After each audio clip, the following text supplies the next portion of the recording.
Hello fantasy faithfuls and welcome to Jimmy Garoppolo's Fantasy Snapshot. In 2019, Garoppolo will be facing a group of teams that last year gave up 270.6 fantasy points to quarterbacks, 13th least in NFL with 11.2 yards per completion and 27 passing touchdowns on average. 2 years for Hunter.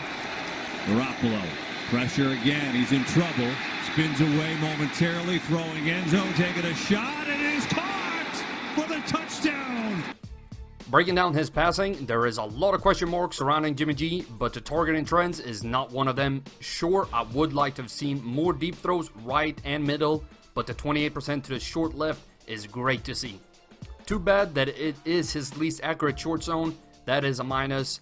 Add that his most accurate deep zones are the right and center, which sees the fewest of his targets and will have some concerns. However, he saves his butt at the end with being extremely productive on every completion. He is above league average in all zones except the deep middle, and when I say above, I mean above. There are some all-pro numbers. Completion percentage just needs to improve. The opponent that fits his strengths the best is the Arizona Cardinals. They gave up 17.4 yards per completion, and opposing quarterbacks had a completion rate of 80% if we combine the deep right, short left, and middle. So start him in that home game. Garoppolo's one-game floor is 10.2 points and ceiling 20.5 based on all the games he's played in the league. This ranks at the 15th highest floor and 26th highest ceiling for quarterbacks.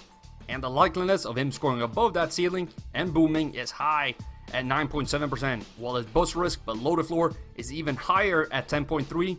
We don't know enough about him at this point to be sure of anything. His touchdown rate since joining San Francisco is 4.2%, one of the lowest in the league, so we should assume some positive regression back to his mean. Based on my market share study, I have him predicted for 534 pass attempts and for only 28 quarterback runs in 2019.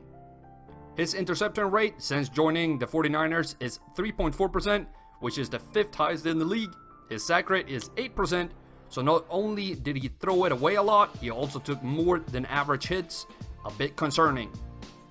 Garoppolo only played 3 games last year and managed to be usable in one of them, which is not bad, but as he was usable in 50% of his games in 2017, I think it is fair to assume 7 usable games in 2019.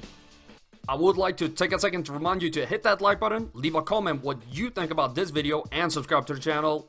I love every interaction I have with y'all, and every little bit helps me put out even more content. The situation breakdown for Garoppolo shows when those 7 games most likely will come. His play trends suggest that it will be a home game. Even more likely than that, it will be against a team with a struggling pass defense, and lastly, be against a team with a losing record. But most importantly, is that struggling pass defense. That is the key. Garoppolo had 16 red zone attempts in 2018, and with those attempts he scored 3 touchdowns, which is not great. His success rate of 19% is 6% below league average, but he had a high completion rate and no interceptions, so I'm not worried about this. 16 games with these trends would be just fine.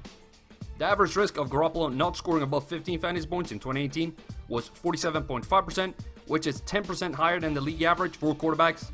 He is the start of the really risky picks with Josh Allen, Marcus Mariota, and Sam Darnold. Based on his current ADP of 144th overall, and all the numbers in this video, I give him a draft grade of B. There is a lot to like about Jimmy G. The production from his passing is incredible and should place him high at the end of the year, but coming back from injury stops him from a higher draft grade. Garoppolo moving to his left, looking towards the end zone, he throws, touchdown! Hello fantasy faithful, I hope you enjoyed that video. Don't forget to check out more of them right here and here. In case you haven't done so already, be sure to subscribe to the channel and turn on notifications so you don't miss a beat.